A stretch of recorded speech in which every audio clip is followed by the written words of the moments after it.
सरस्वती नमस्तुभ्यं वरदे कामरूपिणी विद्यारम्भं करिष्यामि सिद्धिर्भवतु मे सदा। गुरुर्ब्रह्मा गुरुर्विष्णुः गुरुर्देवो महेश्वरः गुरुरेव परं ब्रह्म तस्मै श्री गुरवे नमः। सदाशिवसमारम्भां शङ्कराचार्यमध्यमाम् अस्मदाचार्यपर्यन्तां वन्दे गुरुपरम्परां। श्रुतिस्मृतिपुराणानाम् आलयं करुणालयं नमामि भगवत्पाद शङ्करं लोकशङ्करं। समस्तजनकल्याणी निरतं करुणामयं नमामि चिन्मयं देवं सद्गुरुं ब्रह्मविद्वरं सद्गुरुं ब्रह्मविद्वरम्। ॐ पार्थाय प्रतिबोधितां भगवता नारायणेन स्वयं व्यासेन ग्रथितां पुराणमुनिना मध्ये महाभारतम् अद्वैतामृतवर्षिणीं भगवतीम् अष्टादशाध्यायिनीम् अम्ब त्वामनुसन्दधामि भगवद्गीते भवद्वेषिणी। नमोऽस्तु ते व्यासविशालबुद्धे फुल्लारविन्दायतपात्रनेत्र येन त्वया भारततैलपूर्णः प्रज्वालितो ज्ञानमयः प्रदीपः प्रपन्नपारिजाताय स्तोत्रवेत्रैकपाणये ज्ञानमुद्राय कृष्णाय गीतामृतदुहे नमः। सर्वोपनिषदो गावः दोग्धा गोपालनन्दनः पार्थो वत्सः सुधीर्भोक्ता दुग्धं गीतामृतं महत्। वसुदेवसुतं देवं कंसचाणूरमर्दनं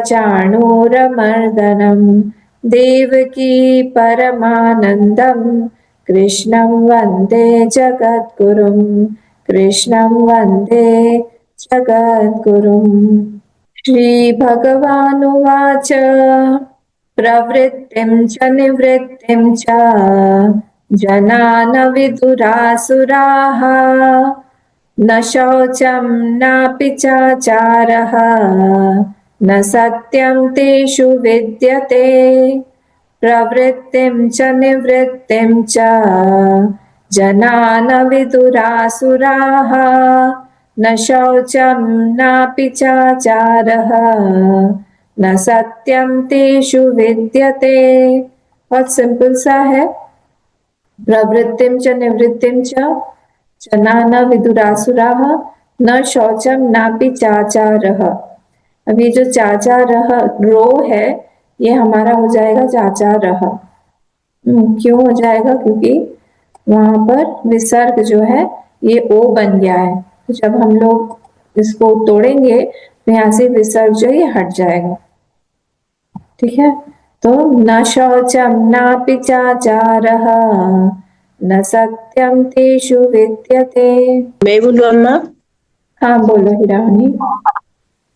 प्रवृत्तिं च निवृत्तिं च जना न विदुरासुराः न शौचं नापि चाचारः न सत्यं तेषु विद्यते। ठीक है, गुड। अभी मैं बोल रहा हूँ अम्मा। प्रवृत्तिं च निवृत्तिं च जना न विदुरासुराः न शौचं नापि चाचारः न सत्यं तेषु विद्यते। अरे वाह, गुड, बढ़िया। मैं बोलूं अम्मा? हाँ बोलिए अब। प्रवृत्तिं च निवृत्तिं च जना न विदुरासुराः न शौचं नापि चाचारः न सत्यं तेषु विद्यते। बढ़िया। नारायण जी? हाँ जी। प्रवृत्तिं च निवृत्तिं च जनाना विदुरासुरः न शौचं नापि चासारः न सत्यं तेषु विद्यते। बढ़िया। और कोई? मीनाक्षी जी। प्रवृत्तिं च निवृत्तिं च जनान विदुरासुराः न शौचं नापि चाचारः न सत्यं तेषु विद्यते। ठीक है, गुड। हाँ, ये दीपाली माँ। प्रवृत्तिं च निवृत्तिं च जनान विदुरासुराः न शौचं नापि चाचारः न सत्यं तेषु विद्यते। ठीक है। असत्यम् अप्रतिष्ठं ते जगदाहुरनीश्वरम् अपरस्परसम्भूतम् किमन्यत् कामहेतुकम्। आज दोनों ही बहुत इजी हैं। असत्यम् अप्रतिष्ठं ते, यहाँ पे म को फुल प्रोनाउंस करेंगे तो म। असत्यम् अप्रतिष्ठं ते जगदाहुरनीश्वरम् अपरस्परसम्भूतम् किमन्यत् कामहेतुकम्। असत्यम् अप्रतिष्ठं ते जगद् आहुरनीश्वरम् अपरस्परसम्भूतं किमन्यत् कामहेतुकम्। बढ़िया। अपरस्परसम्भूतं किमन्यत् कामहेतुकम्। बढ़िया, ठीक। नारायण जी। असत्यम् अप्रतिष्ठं ते जगदाहुरनीश्वरम्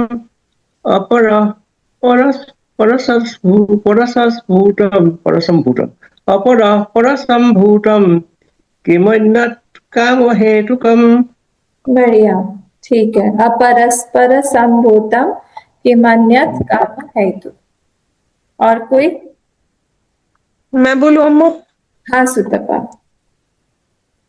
असत्यम् अप्रतिष्ठं ते जगदाहुरनीश्वरम् अपरस्परसम्भूतं किमन्यत् कामहेतुकम्। बढ़िया, गुड। अभी मैं अम्मा। बोलिए। असैतम् अप्रतिष्ठं ते जगदाहुरनीश्वरम् अपरस्परसम्भूतं किमन्यत् कामहेतुकम्। बढ़िया। असत्यम् अप्रतिष्ठं ते जगदाहुरनीश्वरम् अपरस्परसम्भूतं किमन्यत् कामहेतुकम्। ये फर्स्ट वाला वर्ड बोलो, क्या है? असत्यम् अप्रतिष्ठं ते ठीक है, ठीक। जगदाहुरनीश्वरम् ठीक, अपरस्परसम्भूतं किमन्यत् कामहेतुकम्। ठीक, ठीक, ठीक, गुड। असत्यम् अप्रतिष्ठं ते जगत् आहुरनीश्वरम् अपरस्परसम्भूतं किमन्यत् कामहेतुकम्। ठीक, गुड, बढ़िया। श्री भगवानुवाच अभयं सत्त्वसंशुद्धिः ज्ञानयोगव्यवस्थितिः दानं दमश्च यज्ञश्च स्वाध्यायस्तप आर्जवम्। सेकंड भी पढ़ लेते हैं। अहिंसा सत्यमक्रोधः त्यागः शान्तिरपैशुनम् दया भूतेष्वलो लुप्तम् माधवम् ह्रीरचापलम्। अब ये वाला जो है, इसमें संपत्ति के बारे में बोला है। इसका ये जो चैप्टर है, इसका नाम क्या है? देवासुर संपत्ति विभाग योग, ये इसका नाम है। अब संपत्ति मतलब क्या होता है? संपत्ति मतलब होता है वेल्थ या पैसा।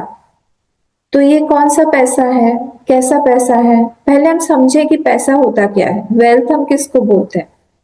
जिसमें क्रय शक्ति हो, परचेसिंग पावर हो, जो हमारे पास में नहीं है उस चीज को हम खरीद पाए, उसको, वो कुछ भी हो सकता है, तो उसमें क्रय शक्ति होती है, इसलिए उसको संपत्ति बोला जाता है।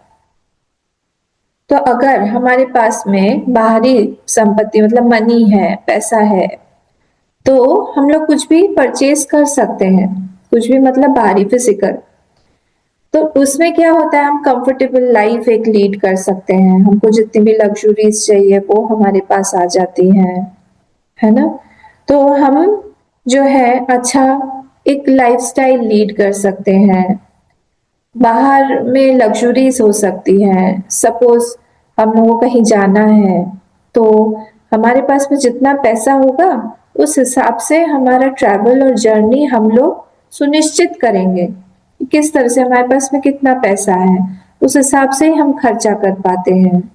तो अच्छा खाना, अच्छा रहन सहन, अच्छा घर, अच्छा ट्रैवल, ये सारी की सारी चीजें पैसे पर डिपेंड करती हैं कि हमारे पास में कितनी क्रय शक्ति है। तो बाहर का एनवायरनमेंट बनाने के लिए पैसा चाहिए। अब इस पैसे का स्रोत क्या है, कहाँ से आता है ये पैसा? फिर पैसे का मेन जो स्रोत है वो दो है। ध्यान से सुनिएगा, ये हमारे लिए बहुत इंपॉर्टेंट है। क्यों? क्योंकि हमें हमारे कई सारे नोशंस है कि हम मेहनत करेंगे, हमारे पास में बहुत क्वालिफिकेशन या एजुकेशन रहेगा तो हमारे पास बहुत पैसा रहेगा। ऐसा नहीं है। पैसा आता है हमारे प्रारब्ध से और पुरुषार्थ से। एफर्ट, सेल्फ एफर्ट जरूरी है, तो सेल्फ एफर्ट लगाना पड़ेगा, हमको पुरुषार्थ करना पड़ेगा। पुरुषार्थ हम करेंगे पर उसके लिए प्रारब्ध भी चाहिए। अब मैं प्रारब्ध पे नहीं जा रही हूँ, प्रारब्ध जो है हमारा बनता है पिछले जन्मों के दान दक्षिणा इत्यादि से, हमने कैसे कैसे हमने लाइफ लीड किया है, क्या क्या दिया है, उसमें आएंगे हम। तो प्रारब्ध जो है वो कौन सा, इस जन्म का भी और पिछले जन्म में भी जो हम लोगों ने बनाया हुआ है, वो सब पर निर्भर करेगा कि इस जन्म में हमारे पास में कितना पैसा रहेगा, प्लस पुरुषार्थ हमारा कितना है। अब बहुत सारे बड़े बड़े जो शरीर के बहुत बड़े बड़े जो हमारे डिमांड्स होते हैं, कंफर्ट होता है, वो सब सारी की सारी चीजें यहाँ पर हमको मिल सकती है। जैसे चैप्टर 4 में जो वो श्लोक आया, कांक्षन्ता कर्मणाम सिद्धिम यजन्त य देवता क्षिप्रम ही मानुषे लोके सिद्धिर्भवति। कुछ कर्मजा, कुछ भी अगर आप यहाँ पर काम कर रहे हैं, पुरुषार्थ कर रहे हैं, तो क्षिप्रम ही मनुष्य लोक, फटाफट उसकी पूर्ति हो जाती है इस मनुष्य लोक में। नंबर मुझे याद नहीं आ रहा, शायद 10-12 नंबर के आसपास होगा। कांक्षन्ता कर्मणाम सिद्धि यजन्त य देवता। तो जैसे जैसे हम लोग काम करेंगे, जैसे जैसे सेल्फ एफर्ट हम डालेंगे, जहां जहां पर मेहनत की जरूरत है वो करेंगे, अगर हमारा प्रारब्ध अलाउ करता है तो फिर हमारे भाग्य में वो पैसा आएगा। अगर नहीं है तो फिर इस जन्म का पुण्य जो है वो अगले जन्म में हमको काम आएगा, मिलेगा पैसा कभी ना कभी। तो जब मिलेगा, हो सकता है तब तक हमारा मनी चेंज हो जाए। ऐसा भी देखा गया है कि जब पैसा आया तब हमको पैसा नहीं चाहिए, जब जरूरत थी तब हमने खूब मेहनत की, ऐसा भी देखा गया है। तो दो सोर्स मेनली यही है, ठीक है। तो बहुत सारे बॉडी के हमारे जितने भी डिमांड्स हैं, सेंसुअल डिमांड्स हैं, वो सब भी पूरे कर सकते हैं हम, हमारे पास में अगर पैसा हो तो। अब ये मैंने बात बताई आपको बाहरी पैसे की, बाहरी वेल्थ की, बाहर की जो संपत्ति है उसकी। अब एक संपत्ति होती है जिसके बारे में हम यहाँ पे बात कर रहे हैं, वो है दैवी संपत्ति, जो कि इनर वेल्थ है संपत्ति। सेम वही, अब वो जो जैसे बाहर में हमारे पास में उस चीज से हम लोग एक कंफर्टेबल लाइफ लीड कर सकते हैं, खरीद सकते हैं, हमारे हिसाब से हम लोग सब कुछ ठीक ठाक कर सकते हैं, जर्नी हमारी ठीक रहेगी। वैसे ही जब हमारे अंदर इनर वेल्थ रहता है, दैवी संपत्ति होती है, तो हमारे मन में शांति होती है। हमारी सिचुएशन जो है बाहर की खराब हो चाहे अच्छी हो, उससे हमारे मन में या मनस्थिति में कोई फर्क नहीं पड़ता है। परिस्थिति कैसी भी हो, पर हमारी मनस्थिति बहुत अच्छी रहती है, हम बहुत सम होके रहते हैं, हम बहुत बाहर की परिस्थिति से अफेक्टेड नहीं होते, ऊपर नीचे नहीं होते हैं, क्योंकि हमारे अंदर वेल्थ है, हमको कहीं ना कहीं बहुत एक कॉन्फिडेंस है कि हमारे गुरु, हमारे भगवान हमसे प्रसन्न है, और वो जो प्रसन्नता है उनकी, वो एक आशीर्वाद बन के हमारे साथ में हमेशा रहती है, और वो उससे हमारे सारे काम जो भी है वो बने चाहे ना बने, पर अंदर से हमको पता है उन्होंने हमको पकड़ के रखा है। तो ये एक शांति का अनुभव ये दैवी संपत्ति से ही होगा। मैं बार बार फिर से बोल रही हूँ, बाहरी परिस्थिति पर डिपेंड नहीं है मेरा मन, कि बाहर की परिस्थिति ठीक होगी तभी मेरा अंदर का मन ठीक होगा, ये नहीं है। तो इनर वेल्थ का सोर्स क्या है? इनर जो हमारा दैवी संपत्ति है उसका हमारे पास्ट के एक्शंस, पास्ट बर्थ के एक्शंस और इस जन्म के एक्शन, ये दो स्रोत हैं उसके, कि हमने पिछले जन्मों में क्या किया है, हमने क्या तपस्या किया है, हमने क्या चीज मांगा है। कई बार हमको ये भी नहीं पता होता कि हमको तपस्या करके मांगना क्या है, हमको भगवान से क्या मांगना चाहिए। ये भी सत्संग से, गुरु सेवा से, ये भी सारी शास्त्र सेवा से ये सब क्लियर होता है कि हमको मांगना क्या चाहिए, हमको हमारा उद्देश्य क्या है इस जीवन का, कहाँ पहुंचना है हमें। तो हम खूब तपस्या तो कर रहे हैं, खूब मेहनत तो कर रहे हैं, पर फिर हम पहुंचे कहीं गलत जगह पे, ऐसा भी हो जाता है कई बार। फिर वहां जाके पहुंच के समझ में आता है कि अरे इसलिए नहीं किया था हमने, हमको ये चीज नहीं चाहिए थी। तो थोड़ा सा लॉन्ग डिटूर हो जाता है, लॉन्ग हो जाता है। तो अगर कट शॉर्ट करना है तो सत्संग, शास्त्र की सेवा, गुरु की सेवा, ये सब से हम लोग को क्लियर कट समझ में आ जाता है कि हमको पहुंचना कहाँ है, कहाँ जाना है। तो इस जन्म के एक्शंस और पिछले जन्मों के एक्शन से ये दैवी संपत्ति हमारी आती है, और इस दैवी संपत्ति से क्या होता है, हम हमारे लिए, हमारे मन में आसपास के लोगों के लिए अपने आप ही प्रेम रहता है। चाहे वो लोग हमसे द्वेष करें, चाहे हमको हमारे बारे में अपशब्द बोलें या हमारा अपमान करें, क्रिटिसाइज करें, लोगों के पीछे बैक बाइटिंग करें, हमारा मन उससे विचलित नहीं होता है। बहुत मुश्किल बात है, कहीं ना कहीं थोड़ा बहुत लगता है, पर फिर वो फिर वापस बाउंस होके आ जाता है। ये नहीं कि वो फिर से रिएक्ट करेगा, जाके उनसे बोलेगा कि वो, या फिर वो जस्टिफाई करेगा कि हमने ऐसा नहीं किया, आपने ऐसे क्यों बोला, कुछ नहीं। वो दूसरों को वो प्रेम देता रहेगा। कोई दूसरा अपमान भी कर रहा है तो भी वो उन अपमानजनक शब्दों को झेल जाएगा, वो उसको हजम कर जाएगा। उसकी डाइजेशन पावर इन सब चीजों की बहुत तगड़ी रहती है। ये दैवी संपत्ति है, ये आसानी से नहीं आता है, उसने काम किया हुआ है इसके ऊपर। फिर क्या होता है, सफलता आई, कोई भी जीवन में उसकी सफलता आई, सक्सेस आया, उसको हजम करने की शक्ति रखता है विथ इक्वानिमिटी। इक्वानिमिटी मतलब समता की दृष्टि उसमें हमेशा रहती है।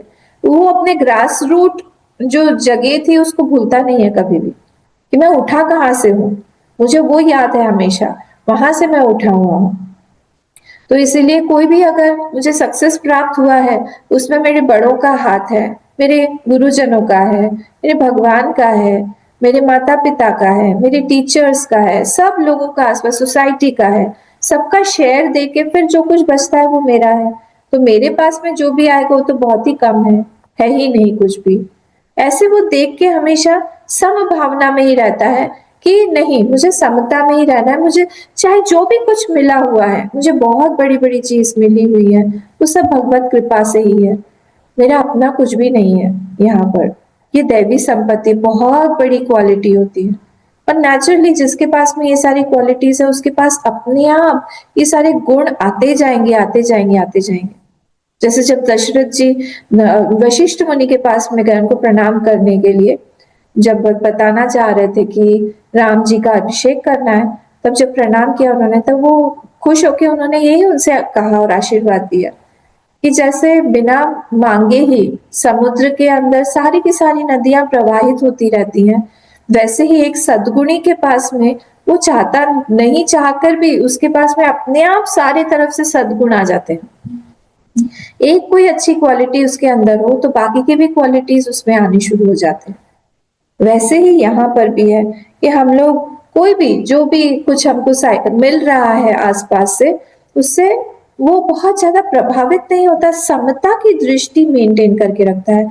गीता में समता को बहुत ज्यादा इंपॉर्टेंस दिया हुआ है, बहुत ज्यादा। भगवान ने कितनी जगह भी होमवर्क करिएगा किसी दिन बैठ के, भगवान ने कितनी जगह पे ये सम शब्द यूज किया है, हर एक चैप्टर में आपको मिल जाएगा कहीं ना कहीं। तो इसीलिए समता जो है वो बहुत इंपॉर्टेंट है। तो हम लोग क्या होता है, कभी कभी अपनी ही कंपनी खुद एंजॉय नहीं कर पाते क्योंकि हमारे पास में दैवी संपत्ति नहीं है। जो जितना अपने अंदर अपनी कंपनी खुद एंजॉय कर रहा है, उसका मतलब है he is happy with his own mind, उसका मन शांत है, उसके थॉट्स से उसको कोई प्रॉब्लम नहीं है। Why do we go outside to enjoy? हम बाहर क्यों जाते हैं, हम बाहर से एंजॉयमेंट क्यों खोजते हैं? Because somewhere we are lacking inside, कहीं ना कहीं अंदर हमारा खोखलापन है, अंदर एम्प्टीनेस है, और उसको भरने के लिए, फुलफिल करने के लिए हम बाहर ढूंढते रहते हैं। मृग की तरह, मृग के अंदर ही खुशबू रहती है, उसके नाभि में ही रहती है, पर वो बाहर ढूंढता रहता है, मुझको कहाँ ढूंढे रे बंदे, मैं तो तेरे पास रे। ऐसे ही होता है। तो इसीलिए ये जो व्यक्ति है जिसके पास में दैवी संपत्ति है, ये घंटों अपने साथ में, अपने माइंड में ही रिवेल करता रहेगा, because he has got beautiful thoughts. हम लोग किसके साथ रहते हैं? अपनी कंपनी, मतलब हमारे थॉट्स, और वो इतने ब्यूटीफुल थॉट्स आते हैं उसके, he is busy with his own thoughts, चाहे वो भगवान का हो, चाहे वो गुरु का हो, चाहे कोई शास्त्र की से रिलेटेड हो। He is busy and he is very fulfilled, satisfied, एकदम शांत है वो अपने में ही। उसको दूसरे की कंपनी की आशा नहीं है कि कोई आएगा उसके बाद में मेरा मन ठीक हो जाएगा, फीलिंग वेरी लोनली, नहीं, वो अपने आप में ही मस्त है। ये तभी हो पाएगा जब वो अपना कंपनी खुद एंजॉय कर पा रहा है। वो कब होगा? जब उसके पास में दैवी संपत्ति है। तो मैं आपको समझा रही हूँ कि चैप्टर क्यों इंपॉर्टेंट है, दैवी संपत्ति क्यों इंपॉर्टेंट है, बहुत सारी चीजें यहाँ बताई हुई। अब एक और बात देखनी चाहिए हमको कि हम जब बोलते हैं सुख, सुख किस चीज का नाम है? what does this word सुख mean really? आप समझेंगे इसको, थोड़ा सा मनन करिएगा, इस पे थोड़ा मेडिटेट करिएगा, आप समझेंगे कि सुख इज इक्वल टू फ्रीडम। जहां पर भी हमको फ्रीडम है, जहां पर भी हम लोग को लगता है कि हमको कहीं कहीं से भी रोका गया नहीं है, I am not feeling limited, वहां पर क्या होगा? I feel very happy. अगर मैंने बोला कि चलिए आप मेरे साथ में वहां चलिए, वहां पर जाके हम लोग को बहुत आनंद आएगा, किसी भी एक हिल स्टेशन पे बोले या कहीं पे भी जगह बोले चलिए हम लोग वहां चलते हैं, हम लोग वहां गए और मैंने आपको एक कमरे में बंद करके रख दिया, जाकर भी वहां पर भी आनंद की प्राप्ति होगी क्या? Because I am not free to go outside, उसी कमरे के अंदर बैठे रहना है, वहीं पर ही बैठ के जितना भी हो सके टाइम पास करना है। सुख का मतलब क्या हुआ? स्वतंत्रता। दीज थॉट्स, दीज दैवी संपत्ति, ये जो वृत्तियां हैं, they give me more freedom. कहीं ना कहीं आई एम फ्री मतलब क्या? माई माइंड इज अवेलेबल, मेरे पास में है मेरा मन, हमेशा मेरे पास में ही है, वो कहीं ना कहीं ऑक्यूपाइड नहीं है। जब भी मैंने उसको कहा कि तुम अभी चलो चलो पूजा करो, तो वो रेडी होके बोला चले पूजा करिए। जैसे ही मैंने बोला मन चलो चलो अभी हम लोग को वॉक पे निकलना है, तो वो रेजिस्ट नहीं कर रहा है, चलिए वॉक पे चलिए, चलो चलो अभी खाना है, चलो चलो अभी नहीं खाना है। ये सारी चीजों में वो हमारी फ्रीडम है माइंड को डिक्टेट करने। तो जहां पर भी हमारी फ्रीडम होगी, फ्रीडम इज इक्वल टू सुख, वहां पर हमको बहुत आनंद आएगा, will be very very happy. तो ये दैवी संपत्ति एक और चीज क्या करती है, ये हम लोगों को फ्रीडम देती है। एंड फ्रीडम, जितना ज्यादा हम फ्री होंगे, हमारा माइंड कहीं जाके अटका हुआ नहीं है किसी टॉपिक पे, किसी पर्सन से, किसी इशू पे, या कोई राग द्वेष पे, अटैचमेंट्स हो, कोई भी चीज हो सकती है, कोई ऑब्जेक्ट हो, उससे जहाँ पे my mind is not getting stuck to that, वहां पर मेरा फ्रीडम है, छोड़ने का भी लेने का भी। अभी और आएंगे ना इसमें हम लोग देखेंगे कि तो इतना इम्पोर्टेंट है ये कि हमारा माइंड उस समय अवेलेबल है कि नहीं। इसी को गुरुदेव क्या बोलते थे, इसको बोलते थे keep your hands where your mind, keep your hands where your mind is and keep your mind where your hands are. हमारा दोनों अलग अलग हो जाता है, उसी को हम एक्सीडेंट बोल देते हैं। हमने ऐसे करके पानी उठाया, पानी कहीं और, हमारे यहाँ गरम गरम पानी था, पानी हमारे हाथ पे ही गिर के जल गया, कप रह गया, हमारा माइंड कहीं और है। हम चल रहे हैं, चलते चलते क्या हुआ, हमारे आंख का और पैर का कोऑर्डिनेशन लूज हो गया।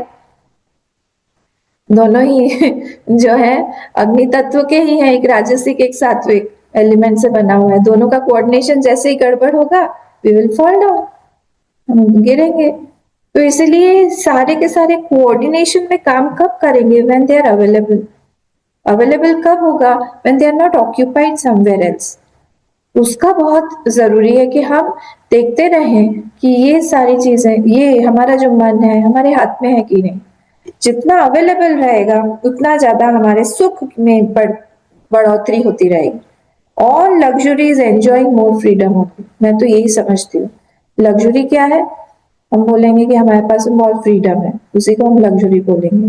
पर बांध के रख दिया, बंद करके रख दिया, वो क्या है, वो कुंठित होके हम फील कर रहे हैं, लिमिटेड होके फील कर रहे हैं।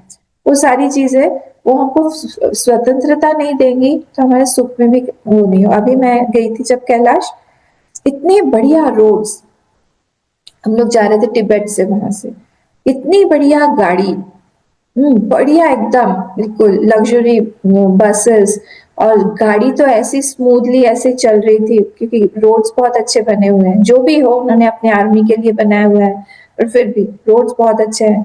पर वहां पे लिमिट दिया हुआ है, यू कांट क्रॉस 30 किलोमीटर प्रति आवर की रफ्तार से आप अगर आपने लिमिट क्रॉस किया, आपके लिए वो बिल कट जाएगा। कैमरास लगे हुए हैं हर जगह पे।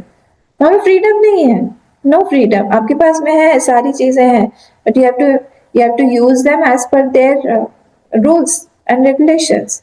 आप क्रॉस नहीं कर सकते हो। तो इसीलिए वहां पर क्या है, वहां पर फ्रीडम नहीं है तो सुख भी कम है। जो इसीलिए हमको कोशिश करते रहना चाहिए कि इनर वेल्थ हमारा जो है, दैवी संपत्ति हम बढ़ाते जाएं, बढ़ाते जाएं, बढ़ाते जाएं। बिटरनेस कहाँ आती है, जब हमारे हार्ट जो है वो एम्प्टी रहता है, खाली पना, अंदर हमारा खाली पना हुआ, जैसे ही खाली हुआ वैसे ही हमारी कटुता बाहर आने लगती है। इसलिए कोशिश करते रहना चाहिए कि दैवी संपत्ति से हमारा पूरा हार्ट, हमारा मन पूरा भरा रहे। फुलफिलमेंट तभी आएगा जीवन में, अन्यथा हमारा हार्ट फुलफिल नहीं रहेगा। बहुत खराब सी, एक बहुत इरिटेटेड सा एक पर्सनालिटी सामने आएगा, जो हर चीज में ही कहीं ना कहीं बुराई खोज रहा है, कहीं ना कहीं कुछ गड़बड़ खोज रहा है, उसको कहीं ना कहीं लग रहा है he is very dissatisfied with everything. हर जगह पे, बाहर से कम नहीं है उसके पास में वेल्थ, बाहर से उसके पास बहुत है, इतना है कि उसकी नेक्स्ट 10 या 12 पीढ़ी खा सकती है। पर उसके मन में झांक के देखे, हर चीज में कंप्लेन, हर चीज में बुराई, ये ऐसा क्यों है, वो वैसा क्यों है, ये ऐसा क्यों नहीं है, क्या होगा, ये सब करके कंटिन्यूसली इसी में माइंड रहता है। इसका मतलब क्या हुआ, दैवी संपत्ति की कमी है। तो इसीलिए ड्राइविंग फोर्स हमारे जीवन का क्या होना चाहिए, दैवी संपत्ति, इनर वेल्थ। जब वो इनर वेल्थ रहेगा, कहीं ना कहीं विश्वास रहेगा कि नहीं, कुछ भी जो भी हो रहा है वो हमारे अच्छे के लिए ही हो रहा है। देखिए, ये बोलने के लिए बातें हैं, इवन मैं भी एक श्रोता ही हूँ यहाँ पे, मैं वक्ता बोल के नहीं बैठी हूँ यहाँ, मैं भी सुन ही रही हूँ। वक्ता तो भगवान है, पीछे बैठे हुए वो ही बोल रहे हैं। तो बहुत अच्छी जो कहानी है ना, मुझे बहुत अच्छी, बहुत बच्चों की क्या कहानी है, but I love that story. तो उसमें क्या है, वो एक फार्मर होता है, वो फार्मर मैंने सुनाई भी होगी पहले। एक फार्मर के पास में एक बहुत ब्यूटीफुल हॉर्स होता है, घोड़ा, ब्लैक कलर का हॉर्स, और उसके दोनों कान जो होते हैं वो वाइट होते हैं। तो that horse is the talk of the town. पूरे विलेज को, टाउन को पता है कि इस फार्मर के पास में एक घोड़ा है। और सब लोग उसकी सराहना करते रहते हैं, सब कुछ। एक दिन सुबह क्या हुआ, वो जो घोड़ा था वो भाग गया, जंगल था पास में ही, वो चला गया। तो सब लोग आए दुख जताने के लिए, अरे आपका घोड़ा तो भाग गया, अब क्या होगा, कितनी खराब बात है ये, तो सुबह सुबह ऐसा हो गया तो बहुत बुरा लग रहा है हमको।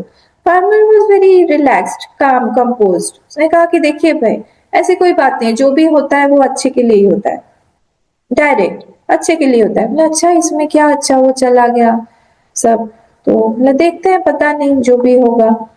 फिर 5-6 दिन हो गए। 5-6 दिन बाद सुबह सुबह हिन हिनाने की आवाज आई। घोड़ा क्या, बाहर से आवाज आई, नहीं करता है ना, तो बाहर से आवाज आई, तो हिन हिना रहा था। तो देखा तो 2 घोड़े थे। तो ये एक और घोड़े को लेके वापस आया था। वो वाला घोड़ा तो आया ही था, वो एक जंगली घोड़े को भी लेके आया था। तो फिर सब लोग आए, सबने कहा कि अरे वाह, आपने कहा था ना, ये तो अच्छा ही हुआ, तो अच्छी बात है, अच्छा हो गया। उसने कहा कि हाँ ठीक है, जो भी होता है मैं तो यही मानता हूँ कि अच्छे के लिए हुआ है। अब वो तो जंगली घोड़ा था, उसका एक बेटा था, एक ही बेटा था इस फार्मर का। उस फार्मर के बेटे ने सोचा कि इसको चलो टेम किया जाए, ये बहुत जिद्दी घोड़ा है, इसको काबू में करना पड़ेगा। तो जब उसके ऊपर चढ़ के वो कर रहा था उसको टेम, तो वो गिर गया। वो गिर के उसकी जो छोटी वाली उंगली है, छुंगली जिसको हम बोलते हैं, ये टूट गई। ये टूटने के बाद में वो घर में था काफी दिन। तो अब फिर से सब लोग आए। सब लोगों ने कहा कि अब क्या बोलेंगे आप, अब तो आपके बेटे के साथ ऐसा हो गया। तब फिर से उसने कहा कि एवरीथिंग इज फॉर गुड, सब कुछ अच्छे के लिए ही होता है। क्या कि अच्छा ठीक है, देखते हैं। फिर थोड़े दिनों में उसी राज्य में, किंगडम में ही युद्ध का ऐलान हुआ, युद्ध घोषित हुआ। अब राजा जो थे वो दूसरे किंगडम पर चढ़ाई करने वाले थे, तो वो अपने सेना में भर्ती करवाने के लिए जवान चाह रहे थे, सोल्जर्स चाह रहे थे। वो सब जगह पे उन्होंने ऐलान करवाया कि जो भी यूथ है वो सब आके आर्मी में अपना ये हो जाए, भर्ती हो जाए। तो सब लोग भर्ती होने लगे, भर्ती होने लगे। तब भर्ती जब हो रहे थे तब इसके यहाँ पे भी आए। तो इसका जब बॉडी चेकअप हुआ तो वो उंगली टूटी हुई थी, तो फिर मना हो गया। So he did not go, he did not have to go. तो इसलिए वो बच गया, वो घर में ही रहा। बाकी के बहुत सारे लोग मरे भी, मारे भी गए, तो फिर ये बच गया ना। ये शॉर्ट में एक स्टोरी है, पर हमें इससे टेक अवे क्या लेके जाना चाहिए कि हमारी अगर दैवी संपत्ति होगी तो हम ऊपर नीचे सिचुएशंस आते रहेंगे, पर हमारी एक जगह पे जहाँ पे हमारा ऑल्टर है, जहाँ पर हमारा फेथ है, ट्रस्ट है, वहां से वो फेथ डगमगाएगा नहीं। वहां हमेशा रहेगा कि no, whatever is happening, somebody else is taking care of me. कोई और है जो मुझे देख रहा है, कोई और है जो मुझे जान रहा है, जो और है जो मेरी संरक्षण कर रहा है। योगक्षेमम वहाम्यहम, भगवान ने ऐसे ही नहीं बोल दिया है गीता में, उसका कोई कारण है, और इसीलिए मैं जो हूँ उनके संरक्षण में हूँ। ये दैवी संपत्ति है। तो इसीलिए कभी भी कोई भी चीज आए या कोई भी परेशानी आए या कोई पर्सन ऐसा, इंसान हमारे आसपास में आ जाए, तो हमें कभी भी ऐसा नहीं बोलना चाहिए कि ये जो व्यक्ति है इसके कारण हमारे साथ ऐसा हुआ, ये जो व्यक्ति है इसके कारण हमको क्रोध आया, ये व्यक्ति के कारण ही हमारे अंदर का राक्षस बाहर आ गया। हम लोग ये सब टर्म्स यूज करते हैं, but that seed was actually already there inside. हमारे अंदर वो बीज तो पहले से ही था ना। इस चीज को हम क्यों नहीं जानते? हर किसी के सामने हर कोई चीज वो बाहर तो ला नहीं सकती अगर बीज नहीं हो तो।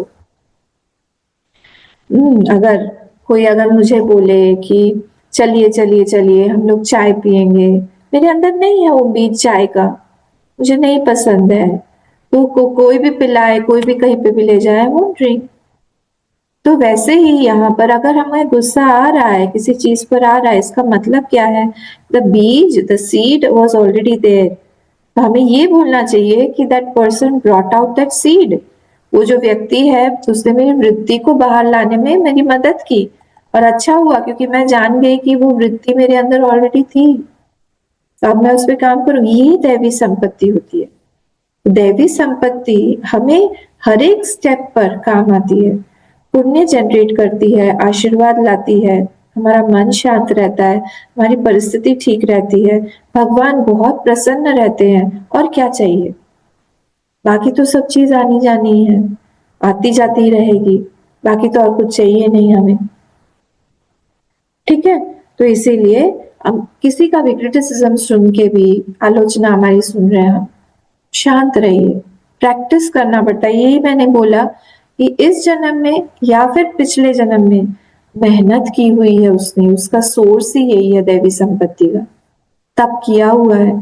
तपस्या meaning what? To tolerate our mind, to tolerate our वृत्तिज इज नॉट इजी। एक जगह बैठे रहना या खाना नहीं खाना, I feel that is more easy. पर वो काम क्रोध को, लस्ट को, पैशन को, लोभ को, एंगर को टॉलरेट करना, क्रिटिसिज्म को, हमको कोई नीचे दिखा रहा है, हमारी कोई गलती नहीं है फिर भी गलत बोल रहा है, सबके सामने हमको डिसऑनर कर रहा है, ये सब सहन करना इज इट इजी? इसको बोलते हैं तप। तो तप एट द मानसिक लेवल इज रिक्वायर्ड फॉर दैवी संपत्ति।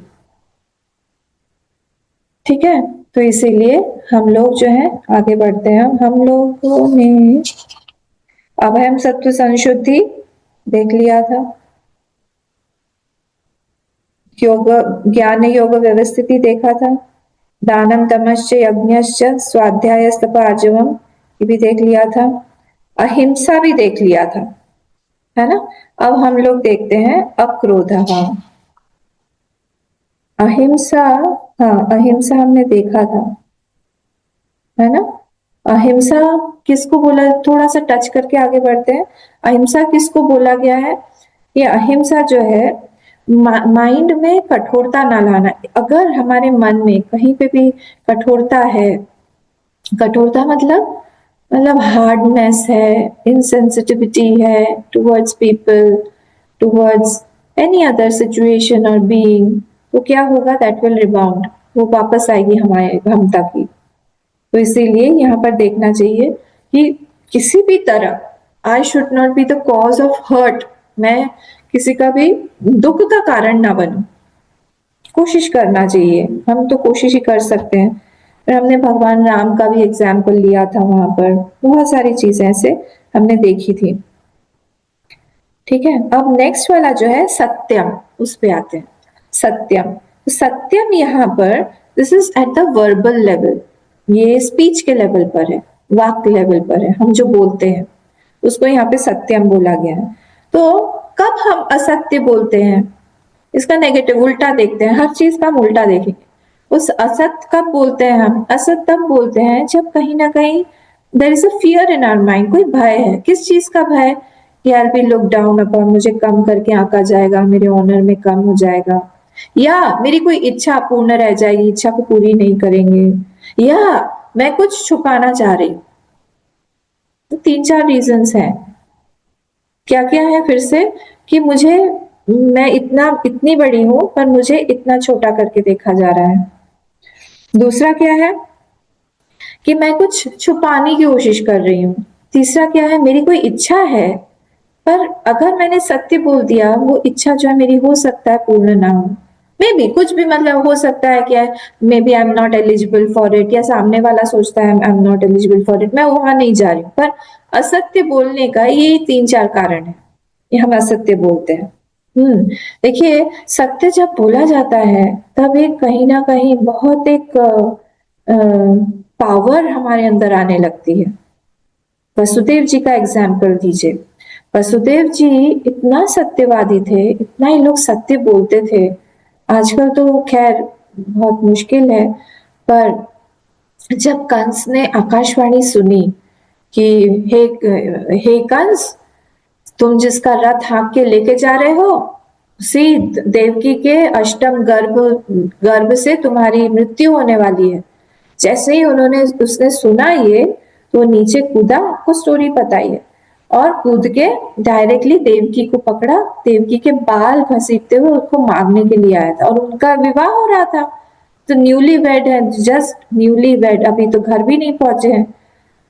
तब उन्होंने हाथ जोड़ के, वसुदेव जी ने कंस को प्रार्थना किया, कहा कि आपको इसके पुत्र से प्रॉब्लम है ना, इससे तो नहीं है, तो मैं आपको इसका पुत्र लाके दे दूंगा। हर बार जब भी इसका पुत्र जन्म होगा उसको मैं लाके दे दूंगा। And he believed. कंस ने छोड़ दिया उसको, वाई? क्योंकि इनका रिप्यूटेशन था ऐसा कि वो सत्यवादी है, जो भी बोलते हैं वो करते हैं। और आप सोचिए कितना डिफिकल्ट है जब उनको, और फिर they were not in the jail, जब बोल के उन्होंने छोड़ दिया, प्रॉमिस किया, ये वो आराम से घर में थे, अपने महल में थे। जब पहला पुत्र हुआ उसको लेके देवकी ने भी रेजिस्ट नहीं किया, देवकी ने दे दिया कि उसने भी सुना, उन्होंने भी सुना हुआ था, लेके आके वो कंस को दे रहे हैं। आप मतलब ये कुछ कुछ कैरेक्टर्स हैं, इनके बारे में जितना सोचो लगता है कि माय गॉड, ये लोग तो भगवान के साथ ही होने के लायक है, इसीलिए तो पिता बन पाए भगवान के। हम लोग कर पाएंगे? अरे पहला बच्चा लेके जाके उसको दे रहे हैं, वो तो उसने उत्तम नहीं मारा, उन्होंने तो छोड़ दिया कि अरे अरे अरे अष्टम पुत्र बोला था, बट देन नारद जी के, उन्होंने उनको घपला कर दिया, नहीं स्टार्टेड किलिंग कि उसका घड़ा भरना है, इनको तो मारना ही पड़ेगा, वो सब अलग बात है। पर इमेजिन वसुदेव जी कैसे है वो, इसको बोलते हैं सत्य। और इतना कि वो जो शत्रु है, जो दानव जैसा है, उसने भी विश्वास कर लिया इनके शब्दों पर और छोड़ दिया इनको। मतलब अनइमेजिनेबल लगता है कभी कभी कि ऐसे भी कोई हो सकते हैं क्या। It's so difficult. ठीक है, तो अगर हम हमारे जीवन में किसी बड़े सत्य को पाना है, अगर हम व्यवहारिक लेवल पे छोटे छोटे सत्य कोई का ही पालन नहीं कर पाए, how do you think we can reach that higher truth? हम बड़े ट्रूथ तक पहुंचेंगे कैसे? व्यवहारिक लेवल का सत्य इसलिए इंपॉर्टेंट है। जैसे कभी कोई बोलता है ना, आप आइए, तो हम लोग, हमारे मन में है कि हम नहीं जाएंगे, पर हम लोग क्या बोलते हैं, हाँ हाँ हाँ बिल्कुल आएंगे।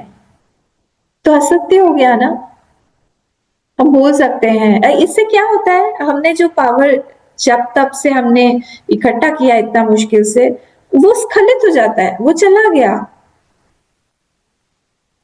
ऐसा नहीं है कि नहीं गया, पर हम लोग इतने ज्यादा उस चीज में, हम यूज टू हो गए हैं बोलने में, अपने आप को बचाने में। वो चीज है, वो हमको बहुत नेचुरल लगता है कि इसमें क्या गड़बड़ है, हम अपने आप को बचाने के लिए कर रहे हैं, इसमें कौन सी असत्य भाषण है। पर पावर थोड़ा थोड़ा करके ही आता है। When we maintain that thought for a long time with intensity, हम बोल सकते हैं we will try, I am not promising, उस तरफ कभी आए तो हम आएंगे बिल्कुल, पर अभी तो थोड़ा सा बिजी है, इसलिए हो सकता है अभी नहीं हो। तो छोटे छोटे सत्य पर हम नहीं टिक पाते हैं, बड़ा सत्य हम कैसे लाएंगे?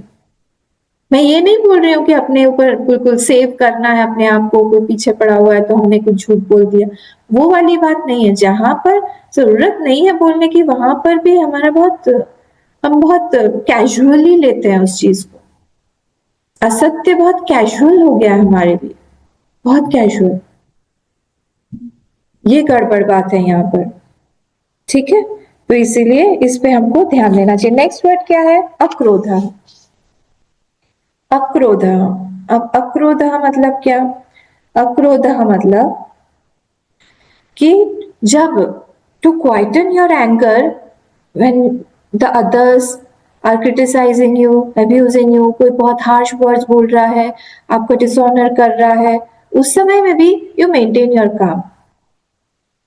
हर एक का एक मीनिंग है। हाँ, अक्रोध मतलब यहाँ पर कब अक्रोध, व्हेन डू यू बिकम एंगरलेसनेस? कब? जब कोई परिस्थिति बनी हुई है एंगर की, ऐसे ही नहीं, उस समय भी आपका मन जो है वो शांत है। तो क्रोध की परिस्थिति कब बनती है? क्रोध की परिस्थिति बनती है या तो आपको किसी ने डिसऑनर, अपमान कर दिया, या वही आपकी कोई इच्छा पूर्ण है, अपूर्ण कर रह गई, आपने बोला कि चलो चलो वहां चलते हैं, पर सब लोगों ने कहा कि नहीं नहीं हम तो इधर जाएंगे, तो आपको गुस्सा आ गया कि नहीं हमको तो उधर ही जाना था, हम इतने दिनों से वेट कर रहे थे, हमको तो यही खाना है। कोई इच्छा अपूर्ण रह गई। तीसरा क्या है? राग। किसी व्यक्ति से अटैच्ड है, बहुत बहुत ज्यादा अटैचमेंट है, अटैचमेंट से क्या होता है, वही वाला ध्यान ध्यान विषयान पुंस संगस्तेषु उपजायते, वो वाले पूरा का पूरा जो बॉल जो फॉल होता है सेकेंड चैप्टर के जो श्लोक्स हैं उसको फिर से याद करिए, वो सारे के सारे वैसे ही हैं। तो अगर हम ध्यान करेंगे विषयान पुंस संगस्तेषु उपजायते, संगात संजायते काम, कामात् क्रोधो विजायते, क्रोधात् भवति सम्मोह, सम्मोहात् स्मृति विभ्रम, स्मृति भ्रंशात् बुद्धिनाश, बुद्धिनाशात् हरिओम विनश्यति। तो इसलिए वहां से जब हमारा अटैचमेंट है, इसका मतलब है हमने उस चीज को पे ध्यान दिया हुआ है, कई बार हमने प्रैक्टिस किया हुआ है, इसलिए संगस्तेषु उपजायते हो गया। संगस्तेषु उपजायते मतलब राग हो गया। राग ऐसे ही नहीं होता है, कहीं ना कहीं हमारी सुख बुद्धि है और महत्व बुद्धि है, सेंस ऑफ इम्पोर्टेंस है किसी चीज में, किसी व्यक्ति में, इसीलिए वो आया। सुख बुद्धि है, बहुत ज्यादा हमको सुख की आशा है, एक्सपेक्टेशन है, और वहां से सुख मिलेगा ये पूरी तरह से हम श्योर हैं, और जब नहीं मिलता है नेचुरली हम क्रोधित हो जाते हैं। और आप देखिएगा जहां जहां पर भी हमारा अटैचमेंट रहता है वहां से ही सबसे ज्यादा क्रोध आता है हमें। माता पिता की हालत जो है, पड़ोसी के बच्चे नहीं बिगाड़ते हैं, अपने ही बच्चे खुद ही बिगाड़ते हैं मनस्थिति, उन्हीं पे क्रोध आता है ज्यादा। रास्ते चलते किसी व्यक्ति पे नहीं आएगा, हमारे जो रिलेटिव्स हैं या हमारे भाई बहन हैं या फिर जो भी क्लोज व्यक्ति है वही हमको ज्यादा गुस्सा दिलाता है। फिर बाद में हम क्या सोचते हैं, छोड़ ना, जाने दो, फालतू में हम अपना मन खराब कर लिया, छोड़ दो, जाने दो, कौन लगते हैं ये लोग, हमारे 2 दिन की तो बात है।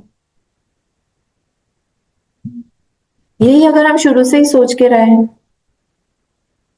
हमेशा हमको ऐसे ही सोच के इस संसार में रहना चाहिए। ये बात की बात है, क्योंकि आप लोग सब सत्संगी हैं इसलिए मैं इस बात को बोल रही हूँ यहाँ पे। ऐसे ही हमको इस संसार में रहना चाहिए कि हम लोग सराय में आए हुए हैं। सराय समझते हैं, धर्मशाला, होटल, वहां पे हम परमानेंट तो नहीं रहते ना।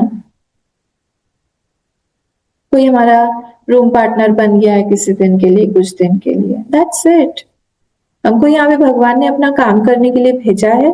आई will do it to my best of ability. मेरे अंदर जो भी गुण है उसमें मैं श्रेष्ठता से उस कर्म को करने की कोशिश करूंगा। एज कर्म योग मैं भगवान की प्रसन्नता के लिए करने की कोशिश करूंगा। That's all. मेरा रिलेशनशिप किससे है? मेरा रिलेशनशिप मेरे भगवान से है फर्स्ट। World is secondary. भगवान चाहेंगे वहां हम जाएंगे। भगवान, देखिए अल्टीमेटली तो वैसे ही होता है, रो धो के गा गुआ के हम लोग को वही एक्सेप्ट करना पड़ता है जो भगवान चाहेंगे। Why not initially only just surrender to him? कि आप भगवान जैसे भी चाहेंगे हम वैसे ही रहेंगे। हम ये राग से बहुत गड़बड़ कर देते हैं सारी चीज। और वैसा ही द्वेष, उसी का भाई है द्वेष भी। नहीं, हमको नहीं चाहिए, द्वेष आ गया किसी से, अरे हम मर जाएंगे, लोग ऐसा बोलते हैं, आपने भी सुना होगा, मर जाएंगे पर हम ये दुश्मनी नहीं छोड़ेंगे, हम भूलेंगे नहीं इसको। आपको याद है पिछले का? कुछ भी याद नहीं है। पिछले जन्म का क्या याद रहता है? But they are so confirmed, they are so firm about their notion कि द्वेष जो है ये बिल्कुल हम छोड़ेंगे ही नहीं। कौन किसका है भाई यहाँ पर? कितने दिन का है ये सारी चीजें? सब तो उड़ जाएगा ऐसे ही। विदुर जी को ही, माय गॉड, इतना अपमान किया उनका। दुर्योधन ने उनको बड़ा किया, बच्चे हैं हमारे।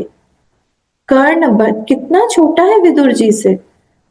जब उन्होंने बात रखी कि नहीं, हम लोग को पांडवों की बात माननी चाहिए, भगवान आए हैं, गांव बोल रहे 5 गांव दे दो आप, तब वो बोल रहे हैं कि सुई के नोक के बराबर भी हम जमीन नहीं देंगे।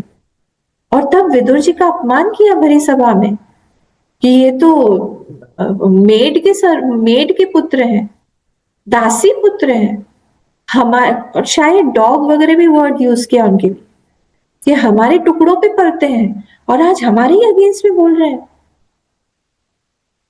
उनके स्टेटस से आप सोचिए, चाचा है, रियल चाचा है उनके। क्या किया उन्होंने? उन्होंने कुछ भी नहीं, उन्होंने हाथ जोड़ के, धृतराष्ट्र जो है उनके बड़े भाई है, प्रणाम किया, अपना अस्त्र शस्त्र वहां पे रखा एंड ही लेफ्ट। महाभारत में नहीं थे वो।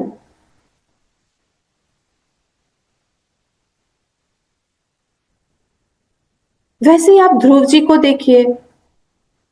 ध्रुव जी का कौन सा वाला पोर्शन मैं बोल रही हूँ?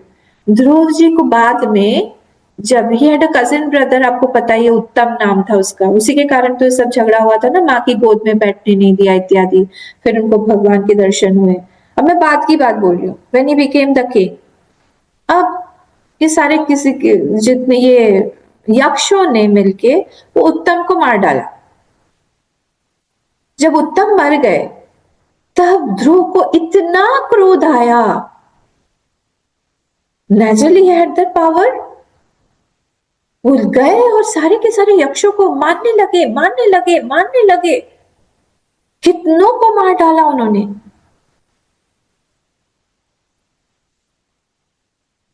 फिर वहां पे आए, कुबेर आए, ब्रह्मा जी आए, उन्होंने सबने समझाया उनको, देखो इसको तो मारना था ऐसे ही, पर तुम जो अपनी वृत्ति को ना कंट्रोल करके, क्रोध को ना कंट्रोल करके, तुम्हारे अटैचमेंट के कारण तुम इतने यक्षों को तुमने मार दिया, इससे क्या तुम्हारे वो भगवान जिनको तुमने इतनी तपस्या से प्रसन्न किया था वो प्रसन्न होंगे? They understood, छोड़ दिया उन्होंने। ऐसे ही प्रचेता गणों का भी आता है, भागवत की कथा है ये सब, प्रचेताओं का भी आता है कि वो लोग जैसे ही तपस्या करके बाहर निकले, they were around some 10,000 brothers, पहले के जमाने में ऐसे होता था ना, तो वो सब आए and they saw the whole earth full of trees, पूरी वनस्पति से भरा हुआ है पूरा का पूरा, पूरी की पूरी पृथ्वी।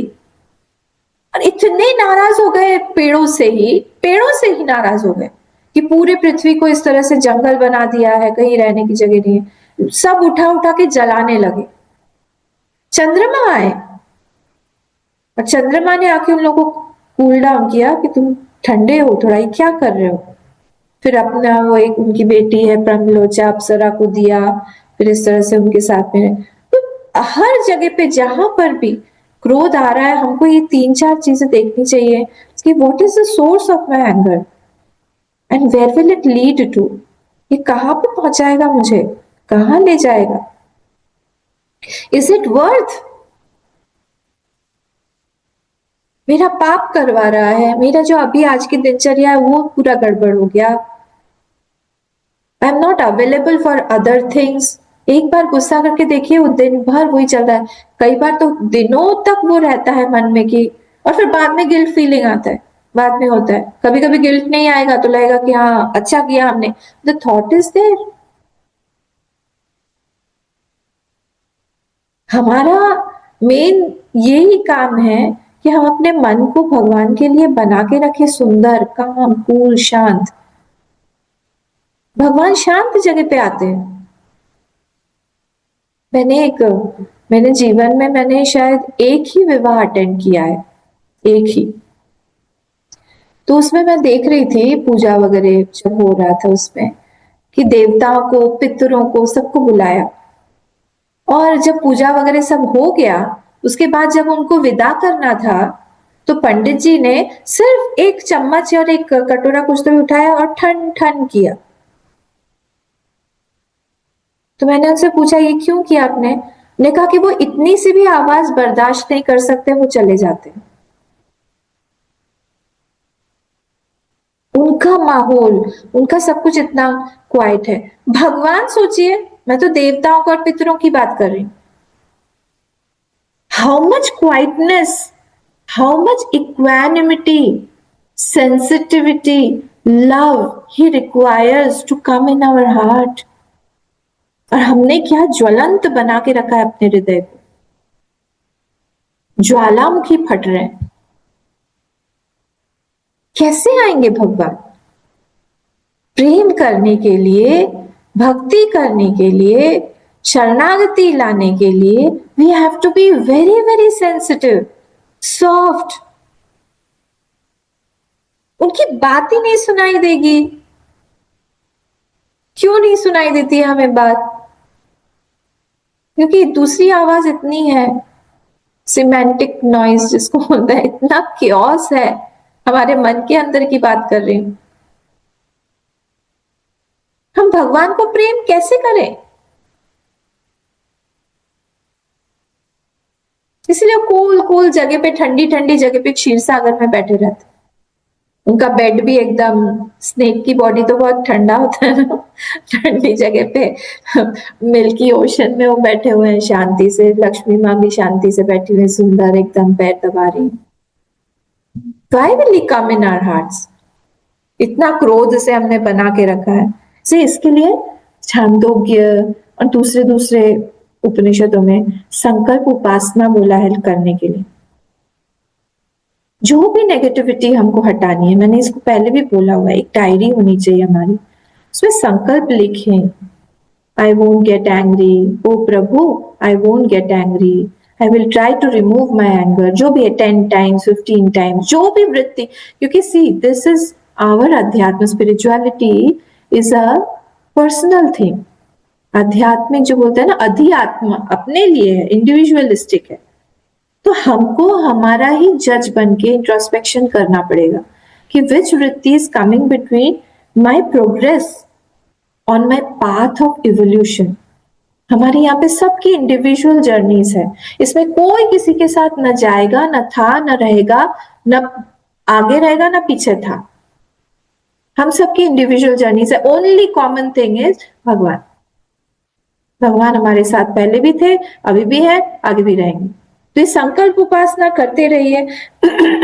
ये गलत हुआ, मुझे थोड़ा सा भी अगर क्रोध है, हम लिखें।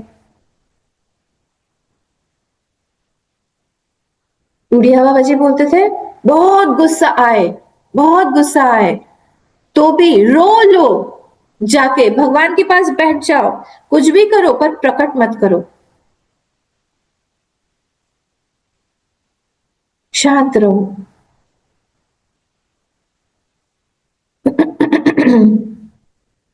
ठीक है, तो आज तो एक ही यही हो पाया, क्रोध अक्रोध त्याग से हम लोग कल देखते हैं।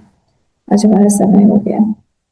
ओम पूर्णमदः पूर्णमिदं पूर्णात् पूर्णमुदच्यते पूर्णस्य पूर्णमादाय पूर्णमेवावशिष्यते। ओम शांति शांति शांति। हरि ओम। श्री गुरुभ्यो नमः। हरि ओम।